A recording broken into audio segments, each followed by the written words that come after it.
Hello, നമസ്കാരമുണ്ട്. ഞാൻ ശാന്തകുമാരി കുവൈറ്റാണ്. ഇപ്പം നമ്മുടെ കേരളത്തിൽ പുതിയതായിട്ടൊരു ചർച്ചയുണ്ടല്ലോ. നമ്മുടെ ആര്യ മേജർ അതിൻ്റെ മേയറിൻ്റെ ഒരു പ്രശ്നം നടക്കുന്നുണ്ടല്ലോ. അപ്പോൾ എൻ്റെ ഒരു സംശയമാണ് ഞാൻ ചോദിക്കുന്നത്.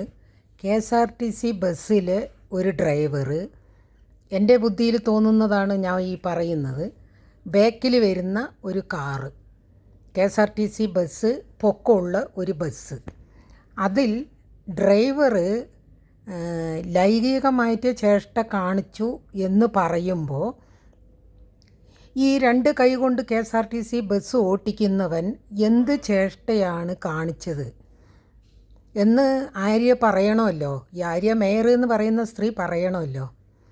ഈ രണ്ട് ബസ്സും ഓടിക്കുന്ന ആൾ ഈ ലൈംഗിക ചേഷ്ട കാണിക്കുമ്പോൾ അയാളിൻ്റെ ശരീരത്തിൽ ആ ലൈംഗികതൻ്റെ ഒരു ഇംപ്രഷൻ ഉള്ളത് കൊണ്ടാണല്ലോ അയാൾ അത് കാണിച്ചു എന്ന് പറയുന്നത്.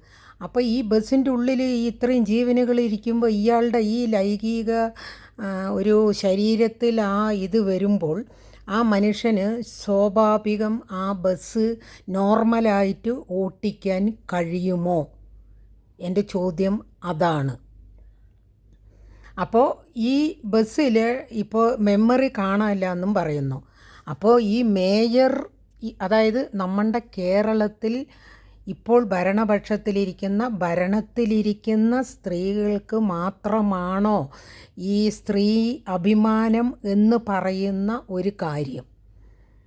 കാരണം നമ്മുടെ ഈ കേരളത്തിൽ ഒരുപാട് കുഞ്ഞുങ്ങളെ പീഡിപ്പിച്ച് കൊലപ്പെടുത്തിയിട്ടുണ്ട്. ആ കുഞ്ഞുങ്ങൾക്ക് മാനമില്ലേ?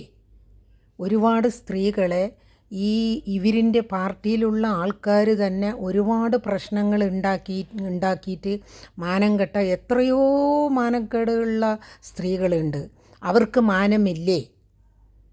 അപ്പോൾ കേരളത്തിൽ ഈ ഭരണപക്ഷത്തിലിരിക്കുന്ന ആൾക്കാരിൻ്റെ അവർക്ക് മാത്രം മാനമുള്ളോ? സാധാരണ സ്ത്രീകൾക്കില്ലേ? ഇല്ലെങ്കിൽ പീഡിപ്പിച്ച് കൊലപ്പെടുത്തിയ കുഞ്ഞുങ്ങൾക്ക് മാനമില്ലേ? ഇപ്പോൾ തിരുവനന്തപുരത്തെ മേയർ എന്ന് പറഞ്ഞാലും, കേരളം ഭരിക്കുന്ന മുഖ്യമന്ത്രി എന്ന് പറഞ്ഞാലും, ഇന്ത്യ ഭരിക്കുന്ന പ്രധാനമന്ത്രി എന്ന് പറഞ്ഞാലും, ഏത് സ്ഥാനത്ത് ഇരിക്കുന്നവരാണെങ്കിലും നമ്മുടെ ഇന്ത്യയിലെ ജനങ്ങൾ നിങ്ങളെ കൊണ്ട് ഇരുത്തിയിരിക്കുന്ന സ്ഥാനം തന്നിരിക്കുന്നത് ജനങ്ങളാണ്. അപ്പം നിങ്ങൾ ജനങ്ങളെയാണ് സപ്പോർട്ട് ചെയ്യേണ്ടത്. അല്ലാതെ ആ സ്ഥാനത്തിലിരിക്കുന്ന വ്യക്തിക്ക് സപ്പോർട്ട് ചെയ്തിട്ട് ഈ തെറ്റ് എന്ന് പറയുന്ന പാവപ്പെട്ടവരിനെ കുറ്റവാളിയാക്കുന്ന സമൂഹമാണ് ഇന്ന് നമ്മുടെ കേരളത്തിലും ഇന്ത്യയിലും നടന്നുകൊണ്ടിരിക്കുന്നത്. അപ്പം ഞാൻ ചോദിക്കുന്നത്, ഇതിൽ ഒരുപാട് കാര്യങ്ങൾ, ഞാനും പാലക്കാട് ജില്ലയിൽ പണ്ടത്തെ ആലത്തൂർ ബ്ലോക്കിൽ ഞാൻ വടക്കഞ്ചേരിയിലത്തെയാണ്. എനിക്ക് ചില കാര്യങ്ങളിൽ ഞാൻ ഇവരിൻ്റെ പാർട്ടി ഓഫീസിൽ പോയിട്ടുണ്ട്. എനിക്ക് അപമാനപ്പെടേണ്ടി വന്നിട്ടുമുണ്ട്. അപ്പോൾ ഞാൻ പറയുന്നത്, ഞങ്ങൾക്ക് അപമാനമില്ലേ? അപ്പോൾ ആ മേയർ ആര്യ എന്ന് പറയുന്ന പെൺകുട്ടിയെ അയാൾ ലൈംഗിക ചേഷ്ട ചെയ്തു, കാണിച്ചു. എങ്ങനെ കണ്ടു? എൻ്റെ ചോദ്യം അതാണ്. എങ്ങനെ കണ്ടു? ഈ ബസ്സിൻ്റെ ഏകദേശം ഒരു പകുതി കണ്ടേ ഉണ്ടാകുകയുള്ളൂ. അപ്പം എന്താ KSRTC ബസ്സിലെ ഡ്രൈവർ ലൈംഗിക ചേഷ്ട കാണിക്കണ്ടോ എന്ന് ആര്യ കാറിലിരുന്ന് നോക്കുകയായിരുന്നോ? ഇതൊന്നും ആലോചിക്കാനുള്ള ബുദ്ധി ഈ ചാനലുകളിൽ വന്നിരുന്നിട്ട് അവരിൻ്റെ പാർട്ടിയിലുള്ള ആൾക്കാർ സംസാരിക്കുമ്പോൾ അവർക്ക് വിവരമൊന്നുമില്ലേ? നാളെ അവരിൻ്റെ ഒരു സഹോദരനാണ് ഇങ്ങനെയൊന്ന് സംഭവിച്ചിരുന്നെങ്കിൽ, അല്ല, അവരിനെ പറഞ്ഞിട്ട് കാര്യമൊന്നുമില്ല. അവരിൻ്റെ ഭരണപക്ഷത്തുള്ള ആൾക്കാരിനെ സപ്പോർട്ട് ചെയ്യാനേ അവർ നിൽക്കുകയുള്ളൂ. കാരണം അതിൽ 2-3 കാര്യങ്ങൾ പറയാനുണ്ട്. ആദിത്യനെ കൊന്നവരിനെ സപ്പോർട്ട് ചെയ്തിട്ടില്ലേ? ഒരു കുട്ടീനെ കൊന്നിട്ട് പീഡിപ്പിച്ച് കൊന്ന് കെട്ടിത്തൂക്കിയ അവനെ സപ്പോർട്ട് ചെയ്തിട്ടില്ലേ? വാളയാറിൽ 2 പെൺകുട്ടികളെ പീഡിപ്പിച്ച് കൊന്ന് കെട്ടിത്തൂക്കിയ അവന്മാർക്ക് സപ്പോർട്ട് ചെയ്തിട്ടില്ലേ?